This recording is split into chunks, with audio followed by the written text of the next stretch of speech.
The broadcast is now starting. All attendees are in listen-only mode. Good evening. Thank you for joining us for tonight's Inspiration webinar. Inspiration Software is the embroidery software line of G7 Solutions and designs and machine embroidery. Our Inspiration software line includes My Block Piecer, My Quilt Embellisher, Perfect Embroidery Pro, Perfect Stitch Viewer, and the new Word Art and Stitches and the new My Quilt Planner. Tonight's webinar features our In the Hoop holidays. We have a wonderful team assisting us tonight. Dory, manager of the tech support team. Nancy R. We have one of our educators from the Northwest, Ashley Jones. We have one of our educators from Texas, Tamara Evans. But I would like to present you to our Santa's software elf, Catherine Artinas, who will dazzle the reindeer with her gift ideas. Thank you, Dory. You're Always things to live up to. This particular type of design project, In the Hoop, is one of the fastest growing.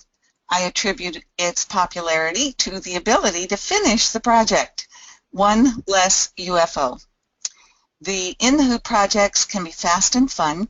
In fact, the ones I like best are quite simple. The most important thing to remember when we create one is the layering. We're going to be building from the bottom up. If you can picture in your mind how you would put the project together at the sewing machine, that's what we will be doing in the hoop. There are different types of In the Hoop projects. Some are done completely in the hoop. You might have already done standalone lace or freestanding lace.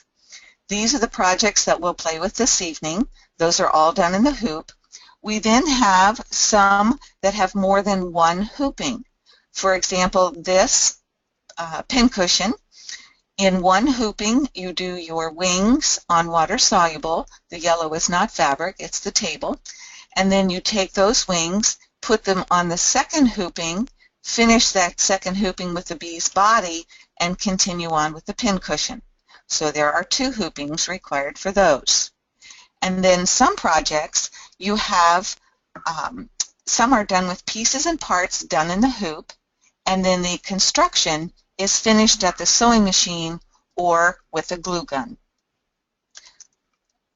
I'll be showing you the entire sequence of creating our project before we actually create the sequence in Perfect Embroidery Pro. That way you'll have a good understanding of where we're heading. Also, we do these types of projects on water-soluble stabilizer so that we can finish the raw edges all together with a steel stitch. We're going to begin with an easy one. As you see here, we have a bookmark. The one that we'll be creating, we'll put a hole here so we could put a ribbon or a tassel at the top. Please don't tell me that bookmarks aren't needed anymore. What with all of our tech toys, our tablets, our smartphones, e-readers, I've got them all, but there is still magic in holding a real book. Let's take a look at the project and the steps to create it. Again, I felt it was easier if I show you the steps that we would do at the embroidery machine so we can go back into the software and create what we need for these steps.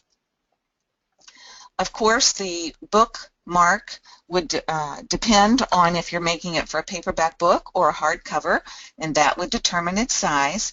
But I've decided to create the one that fits in our 4x4 hoop. So we start with, again, a very easy one, and it won't take us long to do that.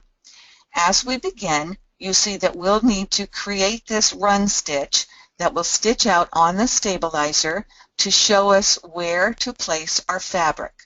In the project, we would actually lay our fabric down. In the software, we need to create that same rectangle shape again, another run stitch, that will anchor that fabric to the stabilizer. Then we can add all of our fun decorative embroidery, whatever it is that we want to add to our bookmark. This is what the back of that would look like, and that's why it's important for us to put a backing on our bookmark. Here we will float a backing. I like to use craft felt. I really like the stiff craft felt, but that's a little bit more difficult to work with, so if you're brand new to all of this, you might want to stay with just the craft felt for your backing for right now.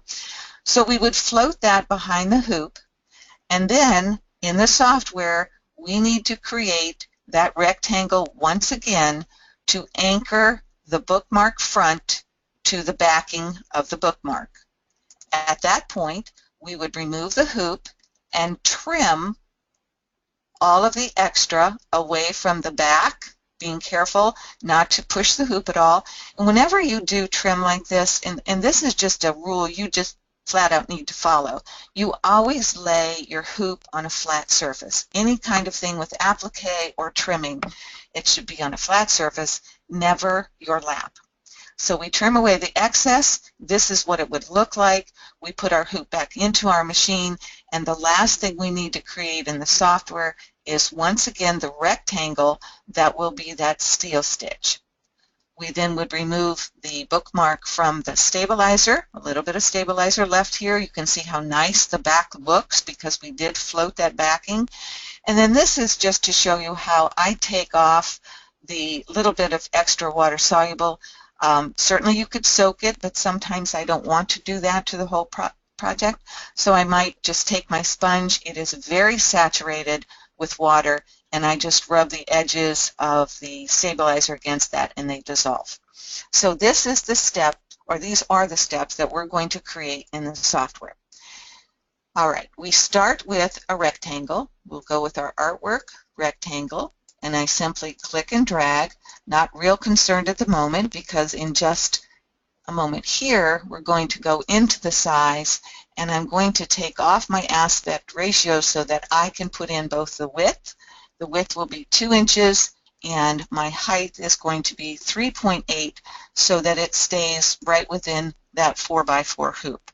I'll come over here and double click on my zoom so I can see our entire rectangle. A right click, convert to run.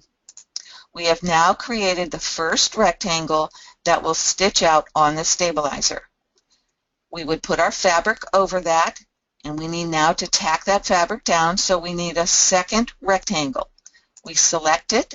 I'm going to come up here to the toolbar and do copy. Right next to it is paste. Come down to my thread colors and right click on the second color so that my two rectangles are separate colors and I can keep them separate as I create this. Remember, we are layering it from the bottom up, how we would stitch it at our hoop. So this red rectangle now would anchor the fabric to the stabilizer. It's at this point that we could add all of the fun embroidery that we'd like. I'm going to go ahead and add some text. We can type in whatever we like.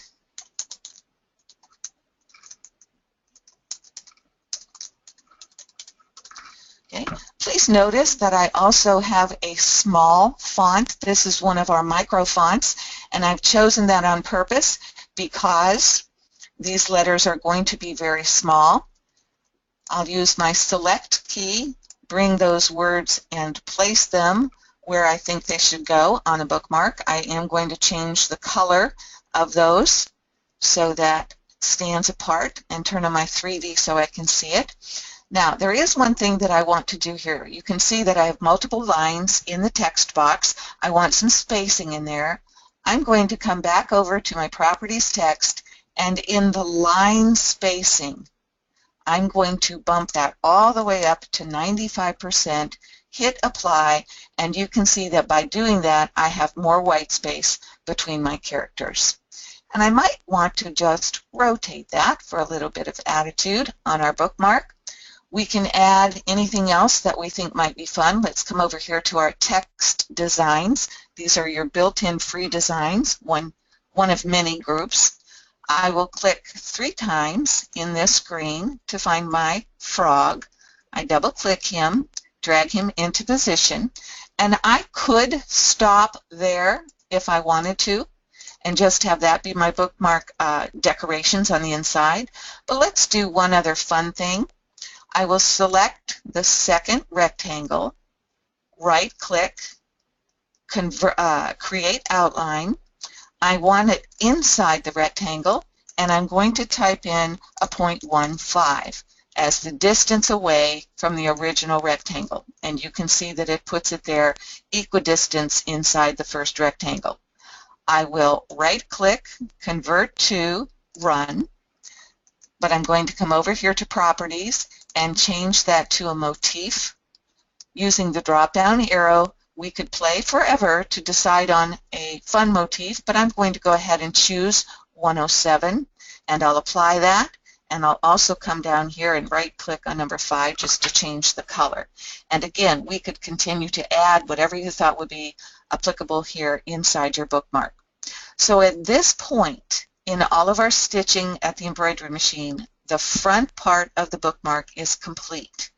What we now have to do is, knowing that we would float the backing behind this bookmark, we need another rectangle that would anchor the backing to the front of the bookmark. So once again, I'm going to click on that red rectangle, come up here to the toolbar and do a copy paste. It is resting on top. Let me change the color. I'll go ahead and make it a brass color. Now, I'd like to direct your attention over here to the sequence box. When we are doing these in the hoop projects, it is all about the layering or the sequence. When I selected this red box and did a copy paste, paste will always put it right after the original position. So you see that this last triangle is in the third position. That means it would stitch out before all of the decorative frogs and words and so forth. And that is not in the correct position. So instead, with this selected, we want to come up here to the toolbar and ask it to move to front, which in essence is putting it in the last position. Now, if that term sounds a little backwards, okay, remember it says move to front. Remember that the software gives us the sequence from bottom to top. Okay, we are always creating something, the bottom layer, and then we lay something over that, and we lay something over that, etc., so that we are doing this from bottom to top. If you want to think of that button as move to top, you can do that. Move to front, it's actually putting it in the front of this line, if we look this way, or the front being on top. So if that helps for you to understand that button, it's really putting it last in line right here. This becomes the tack down for our backing, and we need one other rectangle that once we trim away all that backing, that we would give our steel stitch to the outside. Remember, the last thing I did was copy paste, so that rectangle is still in the clipboard. I do not have to copy it again. But if you want to, there's certainly no harm done. We're going to do a paste. I'm going to change the color to purple, right-click on that last rectangle, convert it to steel, and I now have my finishing edge to that bookmark, which is what we want. And you can see that it is in the last position, so everything will stitch out properly.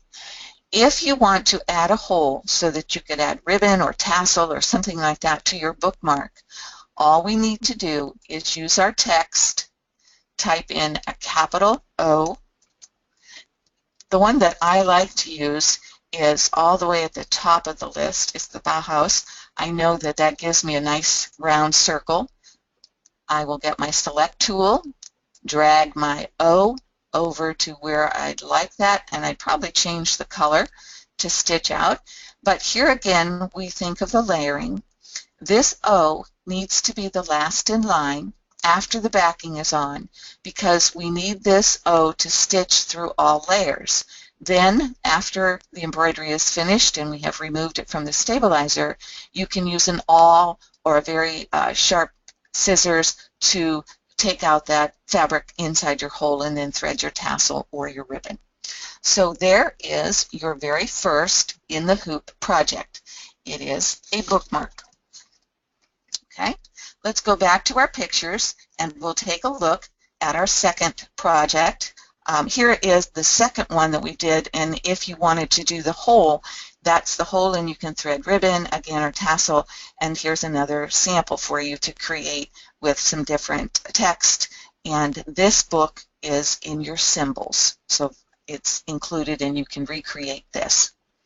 Our next project then is a corner bookmark. And this one, we're going to ramp it up just a little bit. The first bookmark was flat. Here we have a three-dimensional. Can you tell here with the shadow that this is really an opening? The top layer, and then it opens, and then there's the bottom layer. I'll show you what it looks like here on a book. This is a corner bookmark, and you can see that because that is open, that's how we slip in the pages. So this is what we're going to create next. And as we look at our steps first, we're going to create the triangle shape, and actually we'll be putting in the scallop before we do this, but this is our first position. It is the run stitch that will show us the position of our fabric. We would then lay our fabric over that, use the same shape as our tack down of the fabric onto the stabilizer. We then need to trim this away, and this is the difference between this corner bookmark and the first one we did. To make this a 3D sort of thing, an opening here, we trim away the top edge, and then we add another portion, a line that is just that top edge that becomes our steel stitch. That way this edge is finished. We add all our fun little embroidery, whatever we want to add there. Then we need to enlarge the shape so that the backing is larger than the front, and we will create this line. This is our fabric placement line. We would float our fabric, which is again felt, behind that, knowing full well the size of our fabric based on the stitching that we have there. We then repeat that stitching so that it anchors the top of the bookmark to the backing. We remove the hoop and trim away from all of the backing. This is what it looks like when you put it back in the hoop, or when you put your hoop back on the machine. It's still in the hoop. Once we add this final line of steel, that has finished out the bookmark. This is what it looks like in the back with the steel stitch all around it. We take it out of the hoop, we remove the stabilizer. You can see that there's stabilizer here that needs to come out, and that's what allows us to have that opening right there. The fact that we finished off this edge, and the only place the back is adhered to the sides are on these two sides right here. Okay, so let's go create that in the software. A clean screen. We know that we want a triangle. I'm going to come up to the artwork, choose rectangle, hold down my control key while I draw a square. I'll select it to see how close I got to a 2.5, which is what I want. I'll put back my aspect ratio and type in a 2.5, and that will give me an even square. I'm going to come over here to my shape tool and do a right click on that corner and ask it to split line. Come down here to my corner, right click, split line. And sometimes if that doesn't split, I just go right back up here to the top and just do it again. And you can see now it has isolated this corner. That happens to be the one we do not want. So if I select that and delete, click off of that, I'm left with the corner that I do want. I'll select it, come back over to shape, right click on either one of those ends and say close the line, and it does just that. So here's our starting triangle. I know everything is even, and at this point I'm going to add some points so that I can make that scallop border. So I'm right clicking and adding some points, one in the center and two on each side. I don't have to be real critical where I put them because I can change the position. But once I add those points, I click and drag that out. I can tell that that's too far over, and I'll drag this out for a scallop, and perhaps this one out as well. Drag that soften it up just a bit here. And I could play with that till I get the shape just the way I wanted it for my scallop. I'll go ahead and apply that.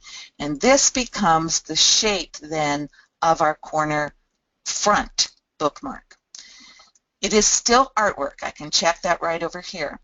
So at this point, I want to convert to a run, and this will be what stitches out on the stabilizer to help me place my fabric over it to know how big a piece of fabric I need. So now I would need to anchor that fabric. So I'll do a copy, paste, change my color. So now I have the blue one that's going to show me where to put my fabric, and the red one that's going to anchor my fabric.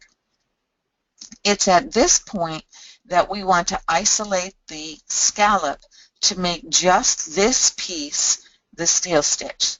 So once again, I'm going to paste, and I'll change the color of that, and I'll go back to the shape tool, right click, and I only want to play with the outline, so I'll get rid of the stop and starts by doing that. I'll do a right click, split line, come down here, right click, split line, and once again, sometimes I just need to go back up there and do that split line again. And you can see that here I have just the scalloped edge selected.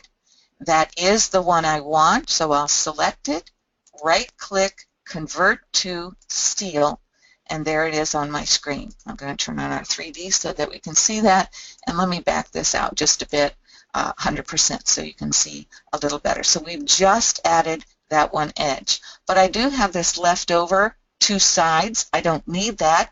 We'll come over here into sequence, and where I need the steel, I don't need the run, so I'll select that and delete it, and I'm left with just this portion of the steel. At this point, we would add whatever embroidery that we want. Once again, I love letters. I have a good friend whose initials are LL, and hers are always very fun to play with. I'll come down here and pick one of my fonts that I like very much, is Ribbon Love, and I'll apply that. Select that L and drag it over and drop it, and I might rotate that just a little bit, but the beauty of her initials, it's LL, so all I have to do is copy paste for that second L, and then I sort of place it, and I always think that that looks fun. To me, it looks like the type of trim. If I wanted to add additional flowers, I'll go into my symbols and click once, twice, 3 times. Here's my flower. I double click, and I can click and drag, and I can continue to click and drag as long as I want to with that particular symbol. To stop it, I come over here and choose my select, and I now have my lettering as well as my flowers. And probably the thing that I would do right now, I am going to change her letters to a different color. I would actually go in at this point, because I have those multiple flowers, and can you tell over here in sequence that it goes yellow, red, yellow, red, yellow, red? I'm going to come over and do my edit, resequence by color, and take care of those flowers right away, so that I don't have a lot of thread changes when I stitch this out. All right, I'm going to collapse this so you can see what we have in sequence. The first shape will be the stitch out on the stabilizer.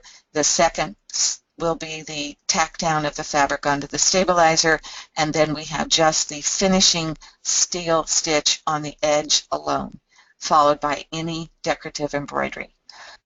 So the next thing that we need to do is add the run stitch for the backing, and you may remember that that was larger.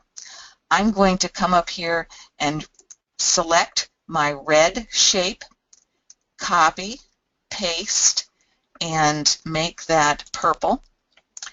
And all I need to do to get that larger shape is to click on that corner and drag it down, and I'm sort of watching how much space I have between here, and I think that will be just fine. So that's the large shape. That will be the fabric positioning, so it will show me how much fabric I need to float behind. So I'm going to do a the next thing I'm going to do is put it in the right position. Do you see? Remember that when we do a copy-paste, it is in the position right under the original. I want to select that and send it to the bottom of my list because that's where it needs to stitch.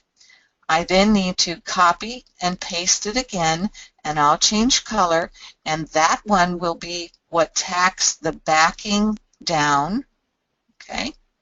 And then finally, I need one more paste. Remember, it's still in the clipboard, so I'll do one more paste, and I'll change the color. Right-click on that, convert to steel, and it shows you I've sort of done this coloring on purpose. You probably would stitch it out with all the same color for your steel, but I wanted to show you that our first steel that we stitch out is the orange separately, and then the final thing is the entire outline, both sides, and then the larger edge. So this then becomes your corner bookmark. All right, we'll take a breather here. We've done the two projects. I'll stop and ask Dory, do we have any questions? Oh my goodness, yes. Yes, I do have some questions for you. I'm going to start with the easy ones first, and then I'm going to let you do a redundancy for me. Okay. First of all, what size needle and thread for microfonts? For the microfonts, you want a very small needle, a 9, maybe a 10, and for your thread for those microfonts, you want a 60 weight. That will work very nicely in that size 9 needle. And I would recommend, if you don't have a 9 needle, please use a 70. Okay. Okay. Can you suggest another fabric that would work well other than felt? And why would you go felt? I use felt. Oh, yeah, go I ahead. beg your pardon. I use felt all the time. First of all, it's inexpensive, and it finishes nicely because it doesn't ravel, and it has some body to it. If I were going to do this project in, let me see what my next picture is. Okay, we'll go forward here, or backwards. If I were going to do these, you can see I use felt both, but if I were going to use fabric for these, then I would certainly put some kind of interfacing or a craft fuse, something to give that body with the fabric. And then the other thing about felt is both sides are finished. If you use fabric, you almost need to make yourself a little fabric sandwich so that you have the right side here, but then you would also have the right side on the back of it as well. Remember when we turn this over and how nice that back looks? Yeah. You'd have to almost make a little fabric sandwich. The other fabric that works very well is suede, like a faux suede. Mm-hmm. It's a little bit more expensive. Yes. Okay, super. All right. And what do you recommend as a topper, or do you recommend a topper on felt, craft felt? Quite honestly, I was happy with the way this looked when it stitched out. However, when I stitched out my little fonts on the bookmarks, now this one I think came out very nicely, but on the first one that I did, this little guy, I probably would have gone back and used a film or a solvay on top. It's a very thin, water-soluble topper, and that would have helped those words to stick out, especially since I used a very thin font and I had a lot of like the characters like an I and an H and an exclamation. So in retrospect, I probably would have put a topper on that. But I was happy with the others. And sometimes it just depends on the different weights of your craft felt. You know that you can buy a 99-cent rectangle of craft felt that's not bad, and you can buy another one that held up to the light, you can see right through it. So it does depend on the craft felt you buy. You certainly could use a wool blend, but it's going to be thicker. So if you do that, you would want to make your steel stitch wider, and you might even bump up to, I probably would do a larger size. This is a very small bookmark. I did it on purpose to fit in the 4x4 hoop.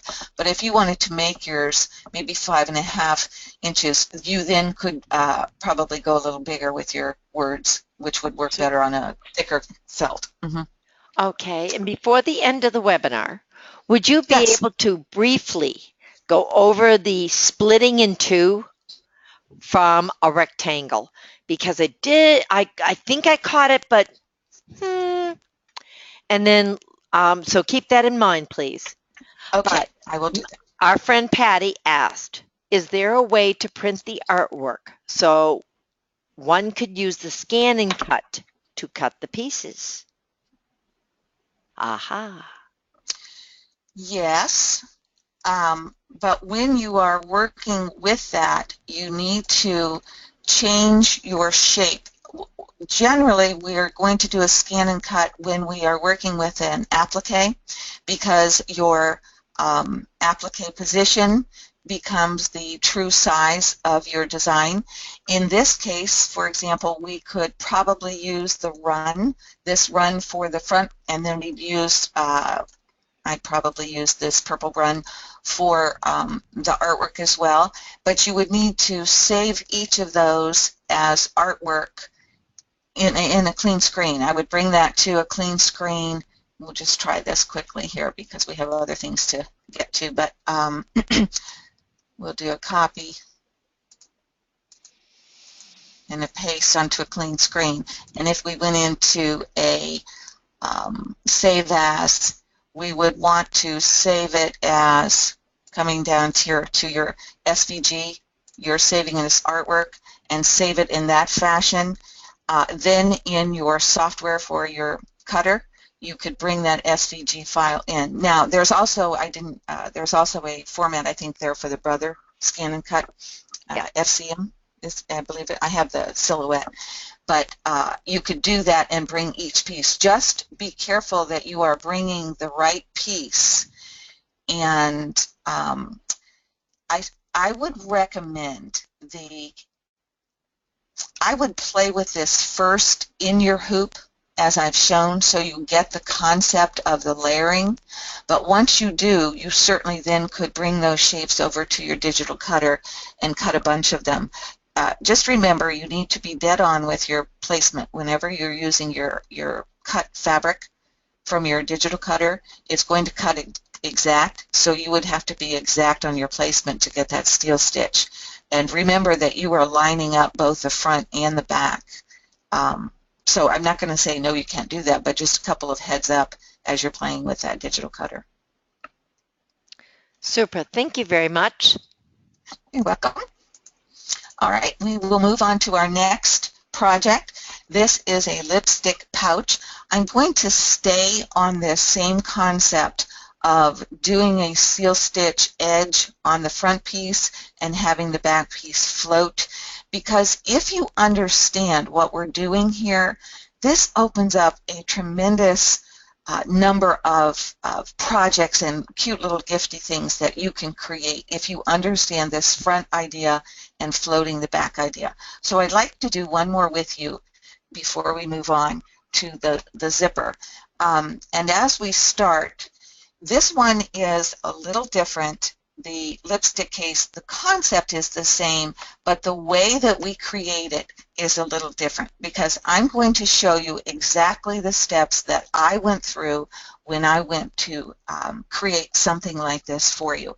Once again, I knew that I wanted an oval shape. It's very easy for you to cut and to work with.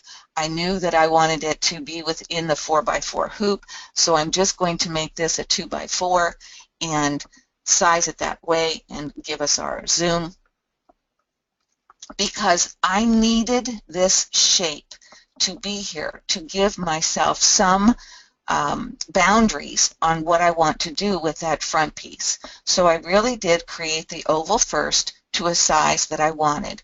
Then I came over into my symbols and I simply browsed through all of them. I love these little guys. They work so well in so many places, and there's fun ones, and there's ones that are true, perhaps of your feelings and so forth, but I found the lips, and then the project came to me. So as I click and drag the size of my lips, and I let go, select it, bring it over a little bit. I might have sized it just a little bit more. I don't actually want it touching on both sides. You know I like to work with my 3D on, and the first situation that I encountered was those lips are too big for all of that satin stitch, especially if this is going to be a lipstick pouch that I can throw in my purse and it's going to get a lot of wear and tear.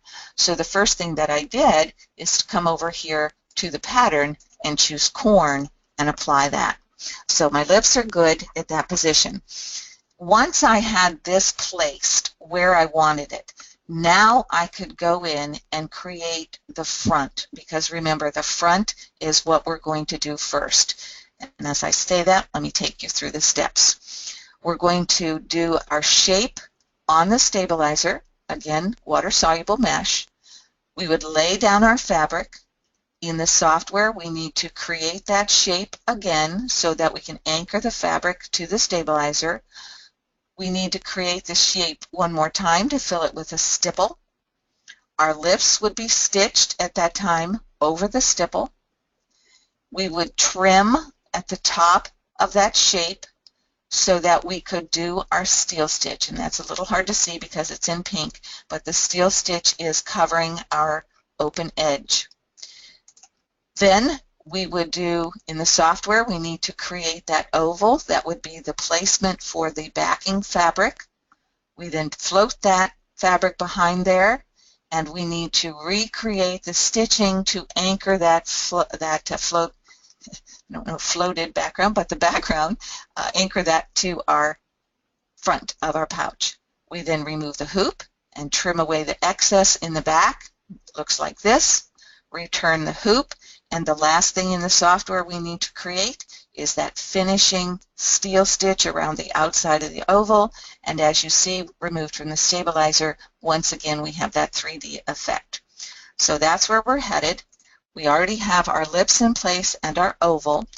I'm going to click on that oval, copy, paste it, change the color by right-clicking, and I'm going to come over here to my shape tool, and now I have points, but I don't have enough points to make the shape of these top of the lips, so I'm going to right-click and add those points.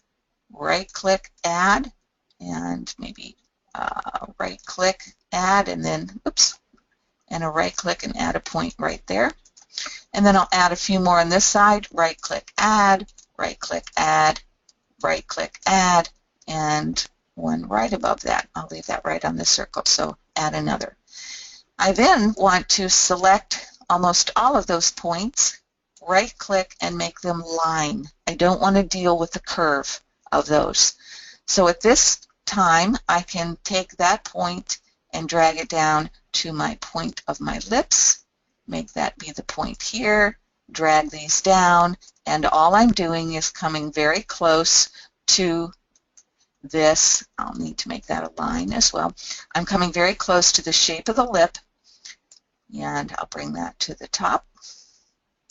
Bring this one down, and I might even have too many here. So at that point, I could make that a line, and I have recreated the shape of my lip. Are you noticing that we're sort of creating this out of order? This is not the order that we would have things stitch, but we'll address that when we're finished. This is very real. This is how I created it. I didn't know where I was going. I played around with the lips. I knew I now needed the shape. At this point, I would right-click, convert that to a run. So this is the run stitch that's going to show up on my stabilizer to indicate to me where to put my fabric. I need the tack down stitch for the fabric, so we'll do a copy, paste, change that color, and that's going to anchor my fabric to the stabilizer. I'm going to paste one more time because you may remember that we had a stippling effect going on. So here's my shape, but I'm going to right-click, convert to complex fill. I don't want all that fill, so we come over here to the fill type, click on our drop-down. I want stippling, and I'm just going to use the piano and apply, and you see it fills in that area with the stippling. If you wanted to, you could play with the density and so forth, but that looks fine for me. So there are my positions for the fabric and the tack down for the fabric, and then the lips and the stipple are all the decorative embroidery that I would like to do. At this point, we now need to do the upper area of the stipple, just that upper area. So once again, I'm going to select the full shape, copy, paste it. I'll change the color to purple. But see, it's in the wrong position, so with it selected, I send it to the bottom of our list, and now it's on top. This is where, for whoever wanted that split, we're going to do another split right here with our shape. So we use our shape button, and on that point right there where I want the split to happen, I do a right click, come down to split line. I then come over to the point I want the split to happen. Right click, split line. And do you see how just this top line is selected? If you take a look over here in sequence, you see it's divided those into two pieces, so it has split my line. This is the point that I want. I will select it, right click it, convert it to steel. And there's my steel stitch just on the upper edge of the pouch. Come over here to sequence, click on run. That's the part I don't need, so we'll hit our delete, and I'm left with just the point I need. At this point, let's come over here and check our layering out. First of all, I'm going to do a right click and collapse all so that I can see all of the things that I have in line. The first in line is the oval. That does not need to stitch out at the moment, and it's also still artwork. So I'm going to send that to the end of the line by doing our move to front button, and you can see now it's down here. So let's check out the rest. If we do, the other trick that I like to use is to hide all. I have nothing on my screen, but if you take a look right here in sequence view, your eyeballs are gray. All I have to do is click on the eyeball. This will be the first stitching on the stabilizer. I would then lay my fabric down, and this is the second stitching that would anchor that fabric down. I then would do the stipple, which is correct. That stipple needs to come before I stitch out my lips, so that is correct. And then, because all decorative embroidery is finished, I then would have the stipple just to clean up that edge on the front part of the pouch. So this front part is all complete. At this point, we need to finish off the larger oval for the backing. So I would bring back this original oval that I used to shape everything. It's still artwork, so I'll do a right click, convert to run. It's in the proper position. It is stitching out after all of the top portion. This would show me where to place my backing, so I need to copy that and paste it back in. Let me change the color to the brass. This one would be the tack down run for my fabric, and then if I paste again and change the color, right click, convert to steel, that is our last stitching. And once again, I've left those two colors so you can see the difference. This purple will stitch out with all of this front business, and then we would float that backing fabric, and after it is tacked down, we would trim away the excess, and the last stitching is our steel, so that it holds everything in place. And again, we get that 3D. Oh, that's awesome. Oh, good, because doing that, understanding that procedure. Very quickly, you can see those procedure used, but I wanted to show you that if you change the shape or the design that you put on, and then you change the shape to adhere to the design, you're doing the exact same procedure as we just created. However, by changing the size of the original oval and changing the design that you put on instead of lips, the scissors came from the symbol as well. You can create a scissors case. So again, understanding this concept opens up a lot of opportunity for you to create those fun gifts for your friends. And we'll pause here again. Dory, any other questions come up? I do have one good question. You know when you turn the eyes off so that you could not see segments and or parts of the Yes. design process? Yeah. Yes. Do they stitch? Because they do not show, if memory serves me correctly, within the redraw. They do not, when you, it will only show you in redraw what you have brought up to the screen. Okay. Okay? Only in redraw. But if I hide all of these, okay, and I do a save as, and we'll just call it lips hidden. Oops. 2 Ds. Yeah, good. 2 Ds it is, lips hidden, and then we'll close this design out and open it back up. Let me find it here. Do you see all your stitching is still there? So it does. So it even though it really does, that hide only is a visual aid. It has nothing to do with what is included or excluded in the design. Cool, cool, cool. Cool All indeed. right. Now, I have another question. Sure. Our friend Patty wants to know, does the line split always work in a clockwise manner?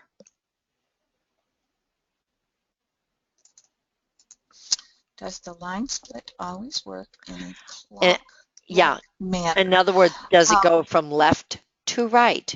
Can it ever go from right to left? That's the people that are in the right mind. Okay, that lets out half of us. If we played with this one shape, if we bring this in, and this is one entire shape, if I expand that, we see it's all a run, okay? So if we play with this, and I ask it to split my line right here, and then I split the line right here, I'm actually doing that in a clockwise manner. I'm doing the left to right. So let me go back here and I'll go backwards. I'll go on this side and do a split line. And you see that it has isolated, it's really done a reverse. Okay, it's counterclockwise because it went from here and it's showing me all the way to here.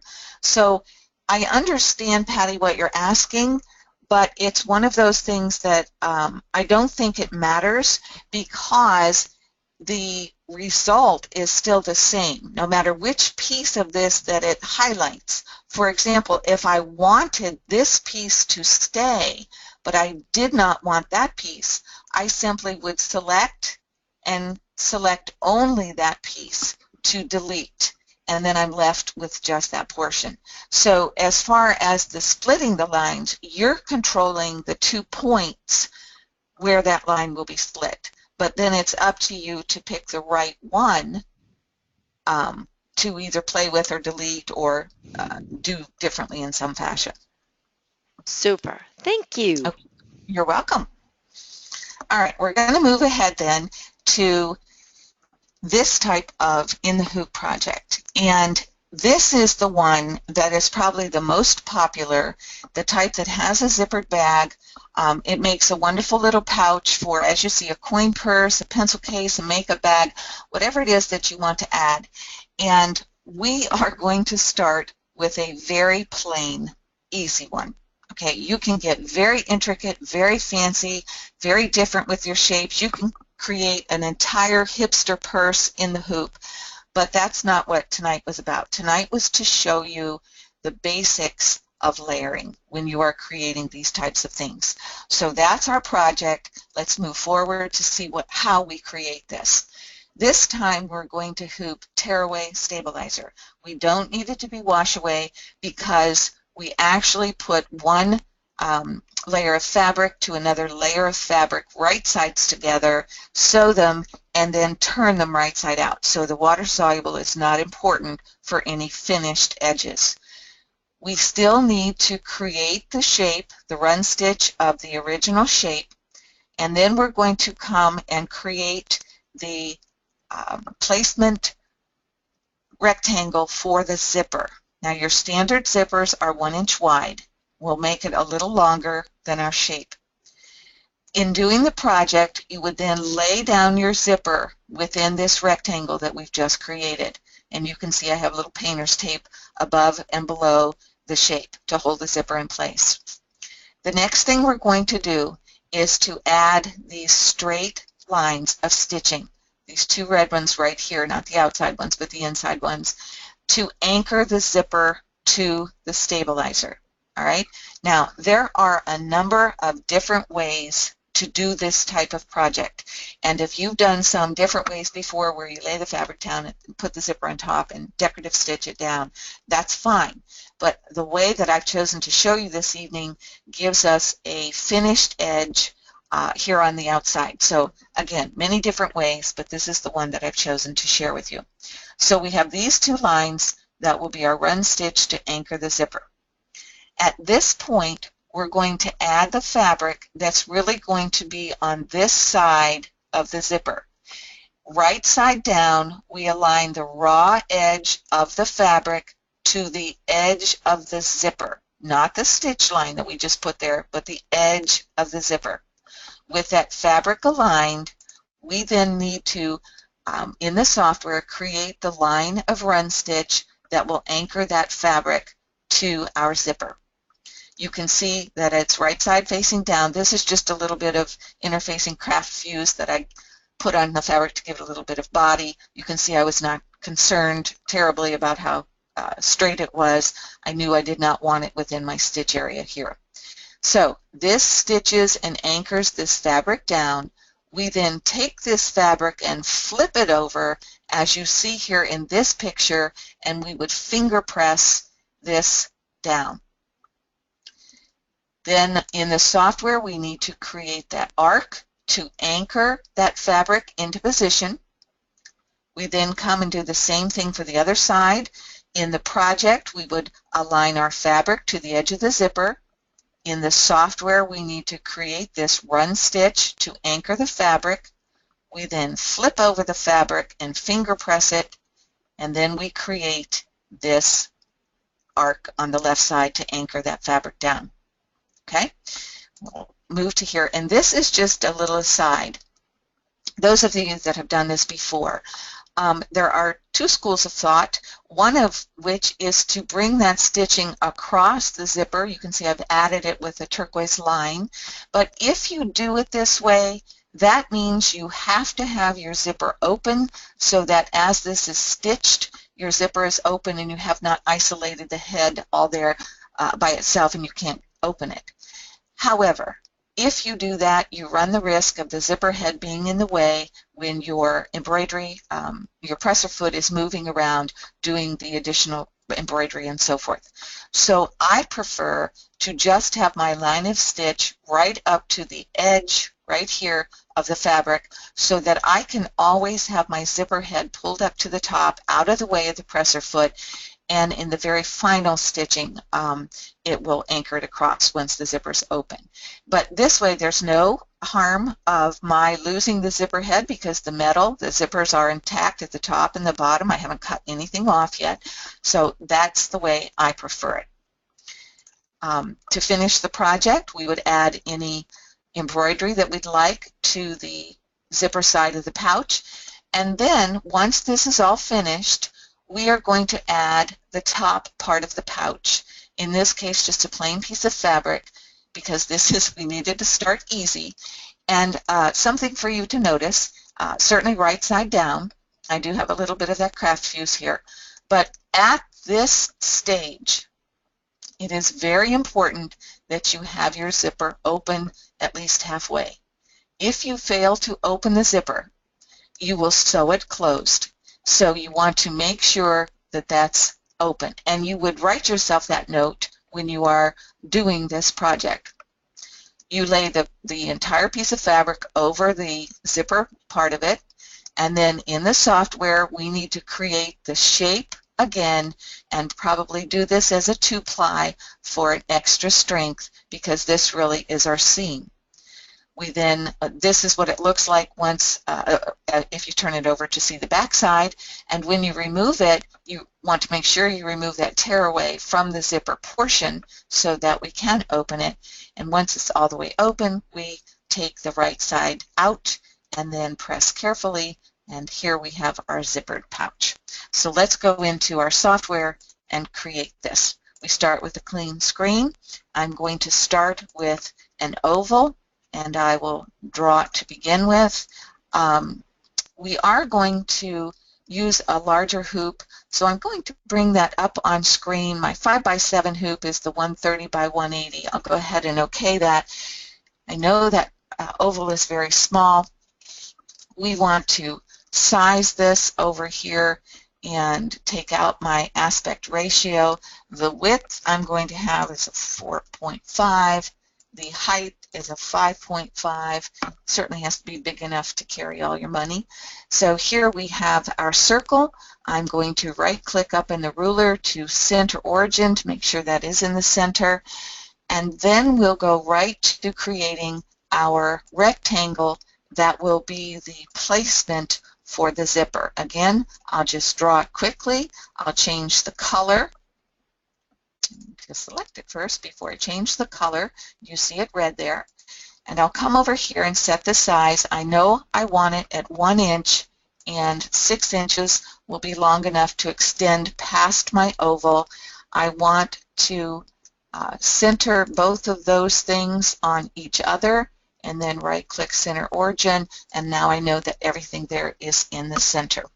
This red line is the placement for my zipper. We now need to create the stitch lines that will anchor the zipper to our stabilizer. We'll come up here and get our pen, and I'll click at the top to anchor, drag down and click at the bottom to anchor. A right click will end it. I'll do the same here. Click to start, bring it down, and a right click, click to anchor, right click to end it.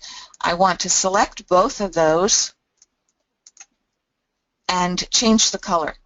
Again, you have noticed all along that each piece I create, I make a different color so that it's easy for me to isolate it if I need to. First thing we'd like to do here is change all of these items. I've left them all artwork at the moment. I'll do a selection of all, right-click, convert to run. And now they are all run. I'll turn on my 3D so you can see that. All right, these lines here are going to anchor the zipper, and I could pick that up and move that over just a little bit because I want to also give myself some room for the next 2 rows of stitching. Those teal anchor the zipper to the stabilizer. At this point now, we're going to play with the fabric. So I need to create a line of running stitch that will anchor the fabric so that I can flip it over and then do my arc. So once again, I go back to my pen, and I'll come inside this. Actually, let me bring over the guideline. If you put your mouse in the ruler and click and drag, I'm going to place that at the 0% because that shows me where my zipper teeth will be if I have that aligned at 0. So now if I go get my pen and I want to be between the zipper teeth and the line that stitched the zipper down, I'm going to start at my arc, drag it down, and end at my arc, right-click to end it, start at the arc, come down, click on the arc, right-click to end it. And I see I'm a little, I did not really, let me move my point. I'm not very straight there, so I'll bring that over just a little bit. Okay, the next thing I want to do is change the color of those two, so I'll put them to orange, and I would like to convert those to a run as well. So even though it looks like a whole bunch of lines right here, remember the red one is where the zipper will be placed. The aqua ones are going to tack down the zipper.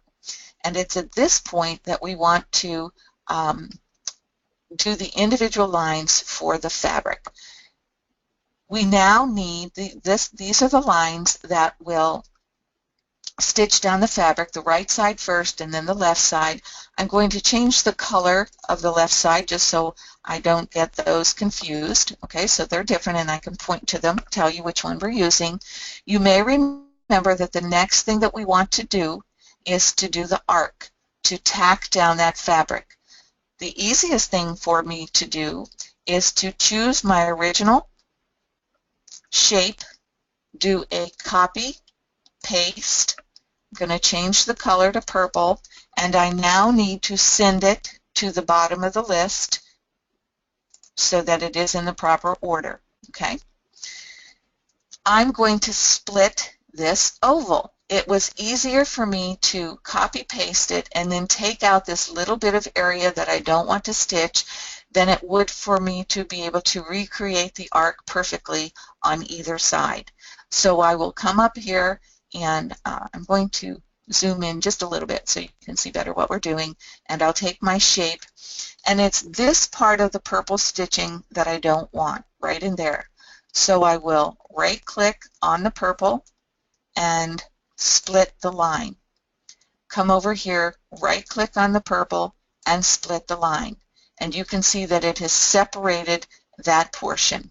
I want to select just that portion. If I don't know that I have the proper point that I want to delete, I can come over here and see that no, that's selecting the entire one, but if I click on this run here in sequence, I've only selected that area. I'm hitting the delete key on my keyboard, and that portion of the arc is gone.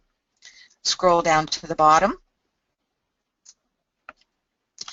get my shape key again, and on the purple, right click, split line, right click, split line. Make sure I have the right one. If I select this, that is that whole arc. I want to leave that. If I select this run, there's that little bitty piece that I will delete, and I have the other arc on the other side. Let me zoom out, and with this arc selected, I'm going to change the color of that one as well so that you can see, and I'll simply add another color. It doesn't matter to me what it is, so I'll right click on the blue, because now I can do this stitch for the fabric, flip the fabric over, and do this arc.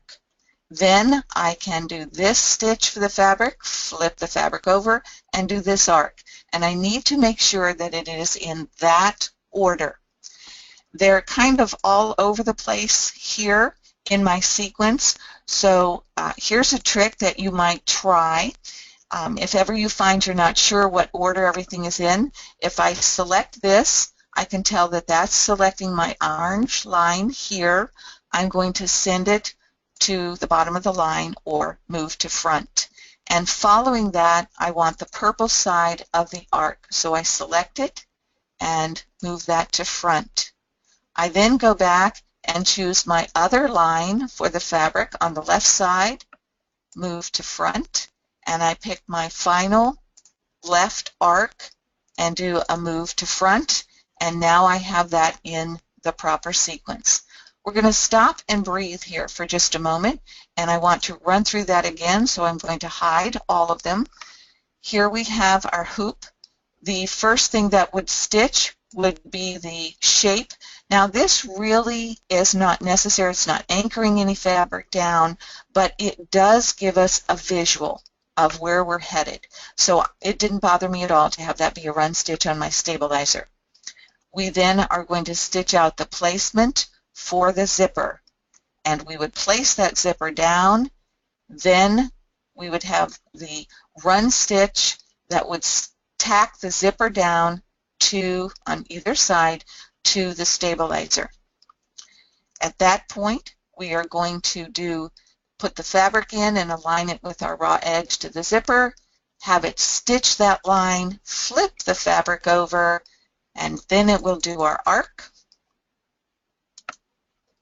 On this side, we then repeat on the other side, and here's our stitching for our fabric, and then finally it will anchor that fabric down. So we have done everything for the zipper and those two pieces of fabric at that point. We would add whatever embroidery we want, and as on the sample. I'll go ahead and put in what I had, and I like Just a Pro. I think that's always a fun one. And I'll add that, and then I had another text box for her moolah, and add that.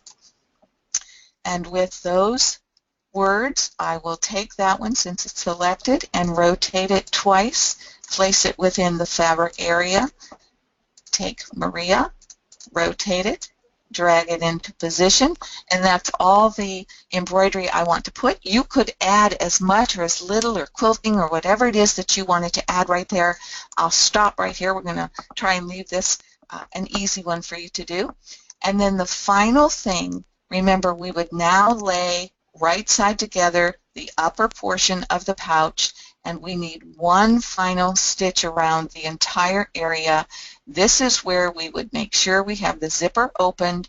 I'm going to select that original shape, copy, paste it, put it at the very end of the line, and I'll just add one more color so everything, oops, that's not a good color. I'll go in and make that black so you can see it, and make that outer stitch a black, and that would anchor both layers of the pouch together.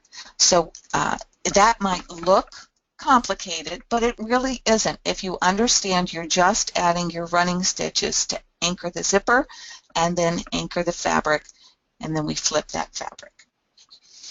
Okay, I will let everyone breathe at this point and ask if there's any questions to this. No, pretty much all of the questions have been answered, and I really appreciate you showing us this.